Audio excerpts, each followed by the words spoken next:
When I think of circularity, I think of reuse and reduction of materials, whether that be clothing or building materials.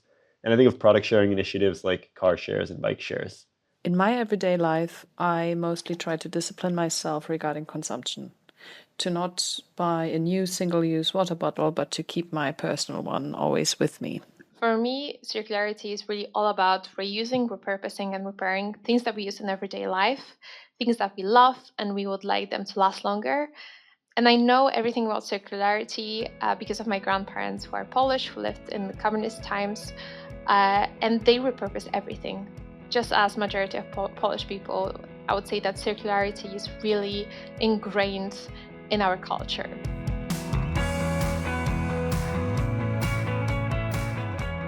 All across Europe, people are changing the way they live, shop, cook, repair, and create. Some changes are small, almost invisible. Others reshape entire neighborhoods. But together, they point to something bigger, a shift from a linear world to a circular one. Circularity is not about just recycling bins, eco-labels, or industrial processes. It's about rethinking what we value and what we discard. And about how public administrations, businesses, universities, and citizens redesign how material flows through their daily lives. Welcome to a new episode of Where It All Happens, a Territories in Action podcast. My name is Maria Marquez, and today we dive into one of Europe's most ambitious transitions, moving from a take, make, dispose economy to one where materials circulate, regenerate, and create value again and again. We explore circularity not as a technical challenge, but as a territorial transformation. What happens when cities and regions rethink resources? Across Europe, this year marks the expansion of the EU Preparatory Action on Innovation for Place-Based Transformation, where 200 territories are experimenting with new ways to tackle shared challenges. And among those challenges, circularity stands out as both urgent and full of potential. So in this episode, we go from individual choices to territorial strategy, from the voices on the street to the experts shaping Europe's circular transition. To help us ground the big picture, we begin with someone who has spent years studying how material moves, how systems shift, and how circularity becomes real. Joining us now is Antonio Delre, researcher at the European Commission's Joint Research Center, specializing in sustainability and circular economy transitions. Welcome. Hello, Maria. Thank you for having me. Everybody talks about circularity and sustainability, but what does it really mean for someone like me in my daily life? Well, I think that we should recall the meaning of these words. When we talk about circularity, we talk about an economic system that tries to use the least quantity as possible of virgin materials. So this is usually done via 5 things. First of all, extending the lifespan of product. Afterwards, sharing the use of product. Afterwards, there is reuse, recycling, and repairing. So let's think about also some practical examples. Yep. No, so we have the need, for example, of drinking along the day, and we could use a disposable bottle or a bottle that is more durable, where instead of using the plastic disposable bottle, we can go for a steel bottle that we can fill up from our tap water. Just a reminder that our tap water in EU has a very high quality standards. So that will improve the lifespan of the bottle. I already do that, so that's... very good. Okay. Let's go for the next one. We can share also the use of products. So, for example, if I don't need so often a car, I can share a car with someone else, or I can look for car sharing services around me. There is also repairing as a way of promoting circularity. And, for example, if the screen is the only part of my mobile that broke down, I can go just for change the screen rather than buy a new mobile. Yeah, but it's true, but not all are so easy to repair, huh? Yes, this is where eco-design from EU plays an important role. Afterwards, there is the possibility of reusing products. And so I remember when I moved here to Sevilla, when I was looking for a bookcase. So instead of looking for a new bookcase, I was looking for it in a second-hand market. Guess what? I found what I was looking for. So that is another way of reusing a product. Last but not least, actually it's most important, is recycling. Because recycling is the process that allows us to put again in the system of consumption and production the material that we already used. So, for example, my football t-shirt that is worn can find another life, just can be produced as a new product, so that I can have another t-shirt that can be used. And so in this way we can keep on using the same material. And in this way we decrease also the amount of waste that we generate. Okay, and what about sustainability? Sustainability is a concept that is broader than circularity, because sustainability includes also the satisfaction of course, our current need, but without compromising the ability of future generation to satisfy their own needs. Usually, when we talk about sustainability, we focus on three main pillars: the environmental, the social, and the economic pillars. So you can also grasp the fact that besides technical analysis, there we need also political choices to understand which are the priorities that we want to focus on. So I see that lately also the word sustainability has been overused or used not in a proper way.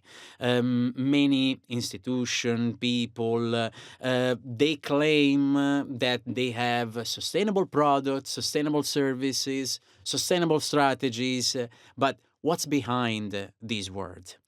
And there is a complexity behind this world. My suggestion to the listener will be just challenge these people that are using this word, and at least ask for clarification on the sustainability parameters that are used in order to claim that that product is sustainable or that strategy is sustainable, and so on. Interesting. And individual action, is it actually useful or does it barely make a difference? Well, it makes huge difference. So, first of all, as a citizen, we make a difference when we select, when we vote for our representatives. But afterwards, also as consumers, we play a very important role. We should think that there are companies that continuously try to understand the behavior of consumers, what we are looking for, why we are looking for that specific things. And so it's true that as a consumer, we buy what is available, and maybe it's available close to us. But at the same time, we should be aware that every research that we perform via the internet, or even when we go to a shop and we ask for a specific item, well, that piece of information most of the time is recorded and used by companies in order afterwards to satisfy our need and our request. And are there actually things that I think are green but aren't? Yes, unfortunately, yes. Because, as I mentioned before, there is a huge complexity behind the concept of green, sustainability, circularity, and so on. So, for example, before I mentioned the example of the bottle, no? The steel bottle and the plastic bottle. So, once it happened to me that I bought a steel bottle, but unfortunately, after very few uses, it broke. What happened? That the production of a steel bottle requires a lot of energy and resources more than a plastic bottle. So if I use the steel bottle only few times, actually I'm impacting more on the environment rather than using a plastic bottle. So we should consider not only on the product itself, but the way that we use that product. In that case, I didn't make a green choice buying a relatively low-performing steel bottle. Okay. Now imagine I'm a policymaker. From your research, what are the most effective policy levers to accelerate circularity at the territorial level without overwhelming local administrations? It depends what we are studying. It depends on the context, it depends on the product that we are studying, the service or the industrial sector, because each of them could have some peculiarities. Now, in my research so far, I didn't find the silver bullet that is useful for would be many. great, no? Wow, yes. But anyway, there are some parts. So, for example, in my last research with other colleagues, we discovered that investigating on the consumption of apparel in Europe, the role of user behavior and so the consumers is very important. So I think that two main levers in that case would be the increase of awareness of people when they relate in the consumption of apparel, but also try to go back to the number of products that we consume in Europe before 2005. We should remember that at that time, everyone was enjoying changing clothes, fashion, and so on, but our early consumption in Europe just doubled since then. Wow. So this gives us also magnitude of the problem that we created in the last 20 years. Now imagine I have an industry. Companies want to innovate, but shifting to circular models is usually expensive. What does science say about where industries should prioritize investment to get the biggest sustainability impact? Yeah. So also in this case, it depends on the industry, the industrial sectors that we are talking about. Let's say if you have an energy-intensive industry, I suggest to focus on decarbonization. If you have an industry that uses a lot of water, I would focus on reuse and optimization of the water use.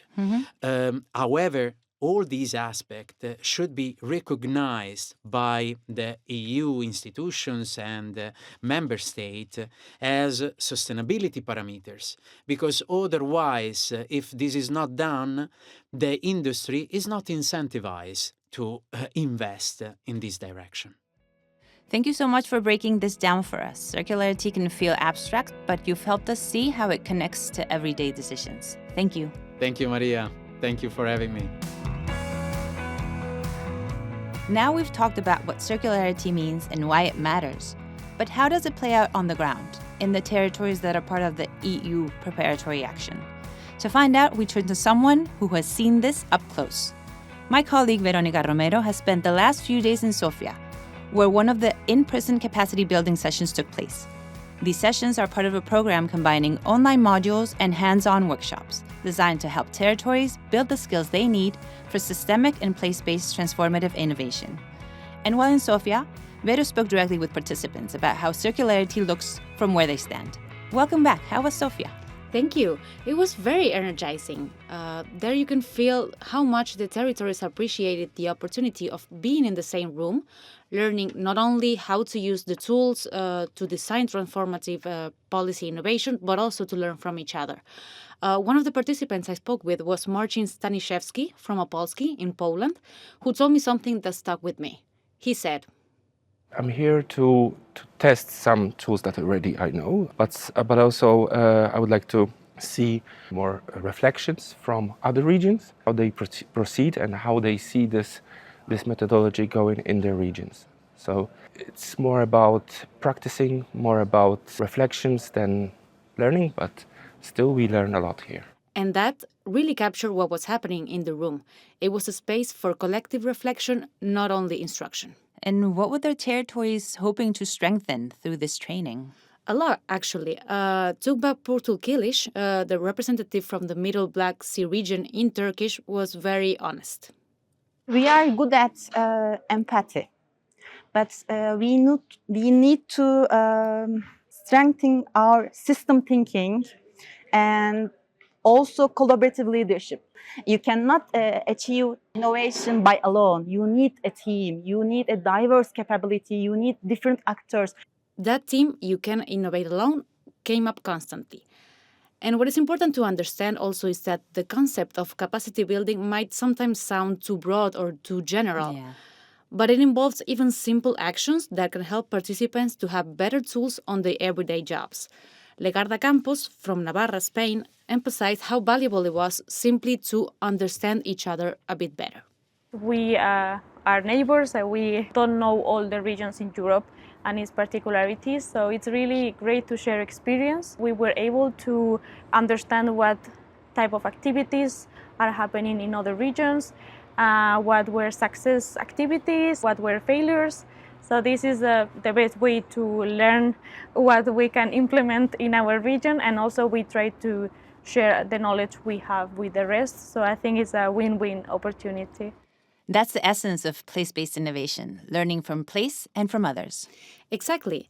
And I've heard several regions connecting circularity directly to their identity and economic DNA.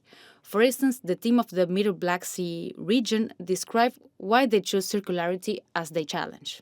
It's an area that agriculturally rich and industrially dynamic at the same time. Circularity is not just about the protecting the environment. It's also about creating economic value that we consider as a waste. They talk about transforming animal byproducts into pet food and turning things like rice husk and walnut shells that farmers usually use as waste into new valuable materials. Wow, a very specific picture of circularity in action. Absolutely, and it was not the only one. Murcia, also in Spain, shares something similar, but from the perspective of water scarcity. One of the regional representatives was Rafael Ataz Gomez, who shared his vision.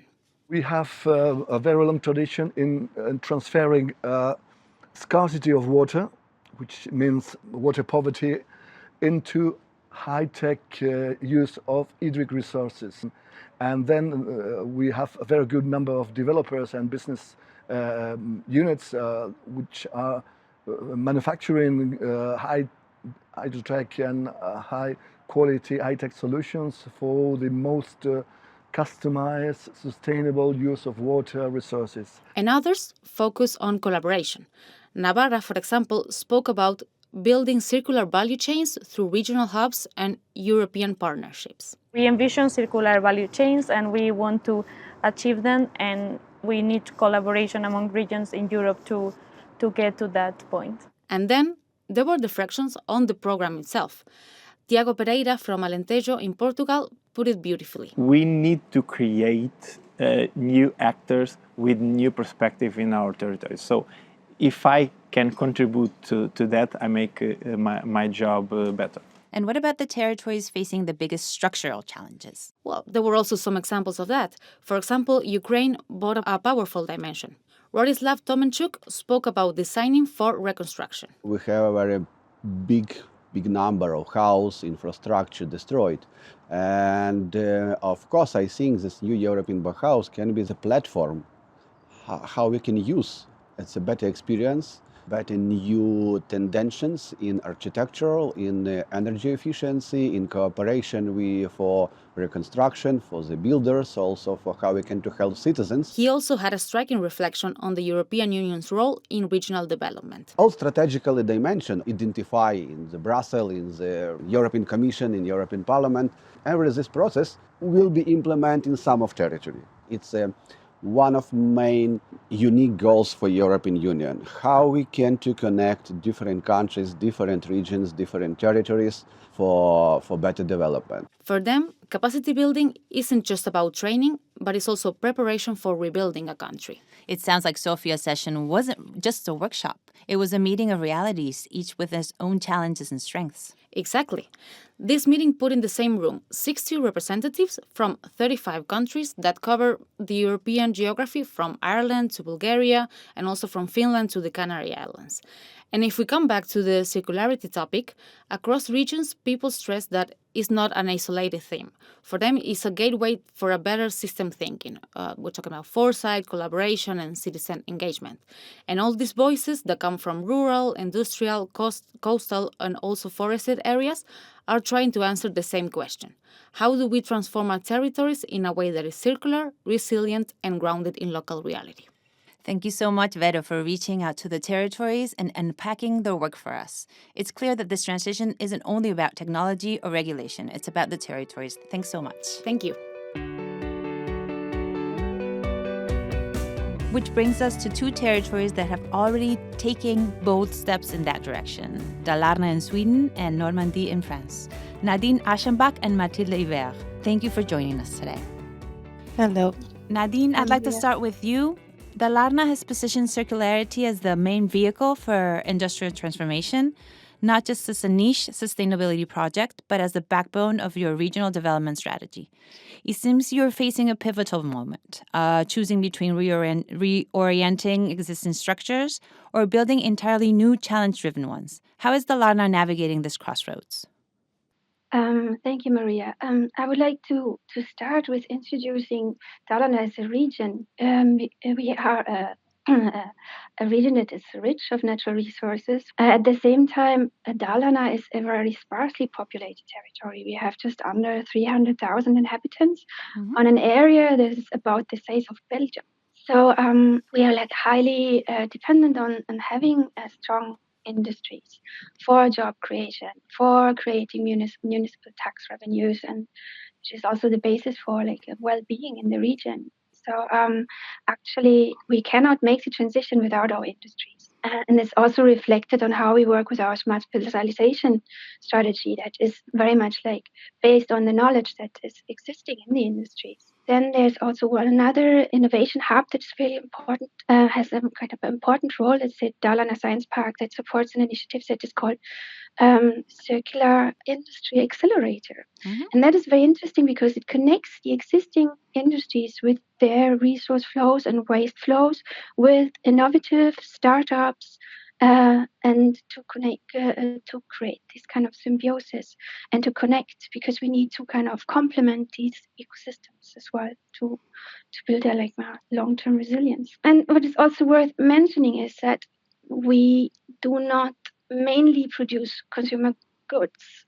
We also support technologies that are very important on a European perspective that supports other industries to the net zero transition. So in that sense, also, it is really important that we make this transition together. So it's kind of a dual strategy, creating this complementary ecosystem of startups, innovative small and medium-sized companies together with the main industries.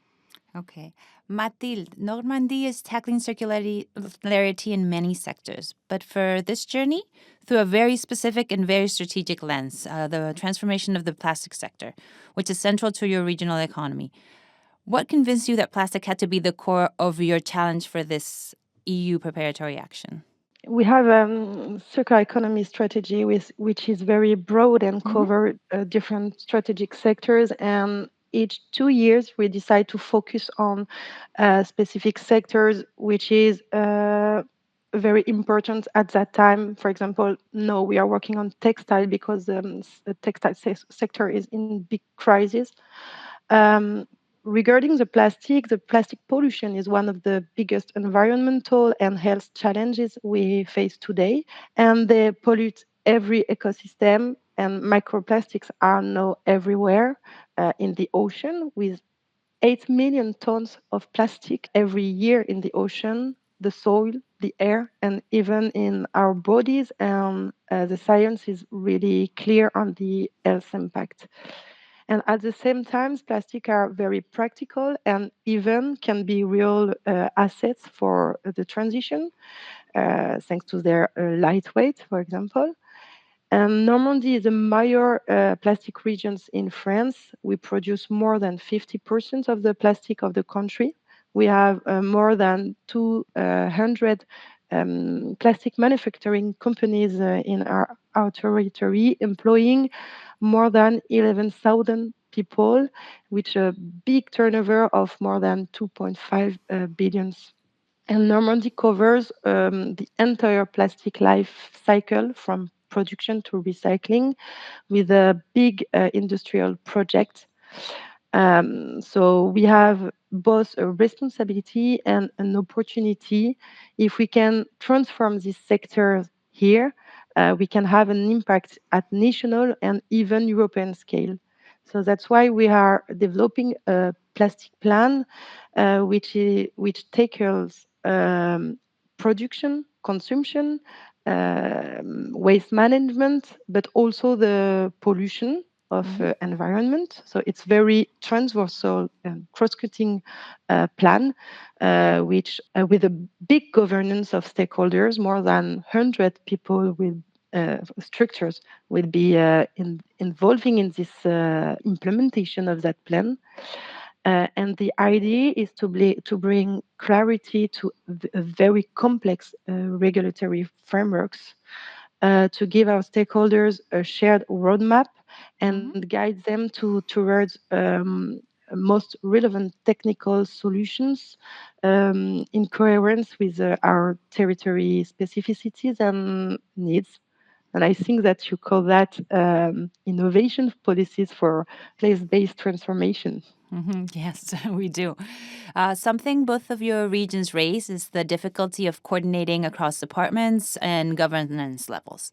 How do you see this preparatory action helping you deal with this systemic coordination challenge? Nadine, I go first to you. We can really feel the benefits of being part of the preparatory action, because what it kind of almost forced us or kind of motivated us really to do is to look at how we as a public organization can speed up the transition in practice, and to really also look at our role, like how do we work internally, where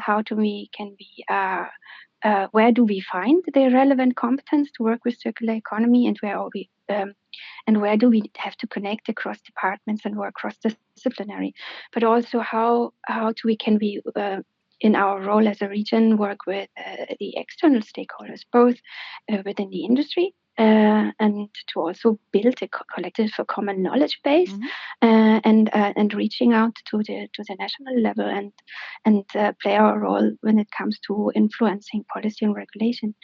So we have actually started to create a transition team and to see how can we work in practice, and we have identified one big challenge in the transition, which is the market creation. Like on the demand side, there is not enough demand for circular products and services. So we have actually, with the help of the preparatory action, identified like public procurement as a really important tool that we want to really use as a driving tool to support the market creation for circular economy, because we think that there is really we can make an impact. But we also have planned to really involve stakeholders in a dialogue to understand better what are the conditions, what solutions are out there, what kind of contracts do we need to create, and how do we kind of form these criteria to be relevant and achievable. Okay, and Mathilde, how is this preparatory action helping your region? It's pretty similar, but Normandy is a highly industrial region also with strong sectors. And as Dalarna, I'm convinced that the circular economy is one of the strongest levers we have to transform these industries. But to succeed, we need to have a shared and systemic vision between across departments in the region.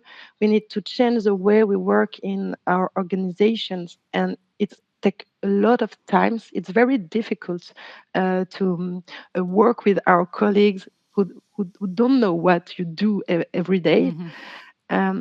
So it means mobilizing our economic development agency to engage companies in cluster, to work with our research teams for laboratories, our training department, because you can't integrate new technologies or innovation or business model in companies if we don't have the skills and the training on your territory. And with this preparatory action, as Nadine said, the idea is also to stimulate demand for circular economy through public procurement. So we need to work very closely with the public procurement department to test and innovate new contracts. We are also thinking about setting up a transition team to help us break down silos and better align our policies.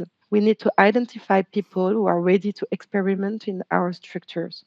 And thanks to the preparatory action program, we have discussions that allow us to deepen our thinking and define our action plans more precisely. But Dalarna suggests the idea of public procurement, which is a great idea. So now we are working on that topic also. So you see, it's just the beginning of the journey, and we have a new idea in mind. So thank you, Dalarna. So, yeah, it looks like you're not working alone, and you are also both part of the Regional Innovation Valley initiatives. So, how Yes. does this European layer add to your efforts? I start with you, Matilde. It allows us to share good practices with other regions, and for our stakeholders, it open new doors to expertise, new technologies, new innovation, and also new funding that we wouldn't have at regional level. And regarding circular economy, while it encourages the creation of local value loops, the challenges are global, and the European scale is very strategic. For example, the EU single market helps to reduce dependency on imported raw materials from China, for example, and also secure the supply chain for strategic materials like metals or recycled plastic. It's the circular economy is a good tool for sovereignty, but for that we need more harmonization and more cooperation between regions. And also, we can meet very good partners across Europe. Like Nadine, for example. Yes. Yes. Nadine. And also, like Mathilde already mentioned, it is really a great value to our regional stakeholders to be able to connect to these kind of potential international partners, and that is both our kind of academia knowledge institutes to combine efforts for research and also developing competitiveness together with our industries and civil societies. We have a very holistic approach and how we want to combine our ecosystems as well. What is also very valuable for us is that this project really gives us a space for experimentation, to really kind of test new business models and test new strategies and build value chains together and identify our challenges with connecting interregionally, like regulatory barriers. How do we harmonize our efforts?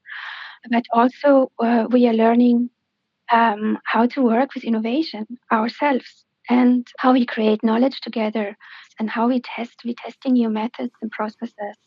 And everything with a kind of perspective to also raise competitiveness. And as we close, one last question for both of you. What would success look like 2 years from now, Nadine? One of the biggest successes from the preparatory action, the experimental journey that we're on, would be to give a strong mandate to that kind of cross-disciplinary, cross-departmental transition team. And I can only agree with Mathilde says before that preparatory action helps us to create acceptance and gives us legitimacy. So from within our organization, hopefully that can kind of influence the way that we are working together, and we are also working with innovation and knowledge building together. That we have succeeded with creating a demand and creating hopefully also a spin-off into the private sector. And Mathilde, your definition of success? It's pretty the same. For me, success is both internal and external. Internally, success would mean that we have created this transition team that meets regularly, works on cross-cutting issues like circular economy, but also decarbonization and bioeconomy to deliver more coherent and effective policies.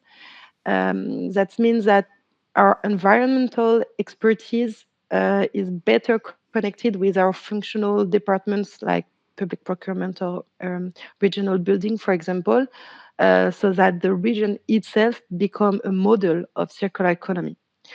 And externally, two things. First, that we have learned how to engage our stakeholders more deeply, not just raising awareness, but really involving them in innovative and transformative projects.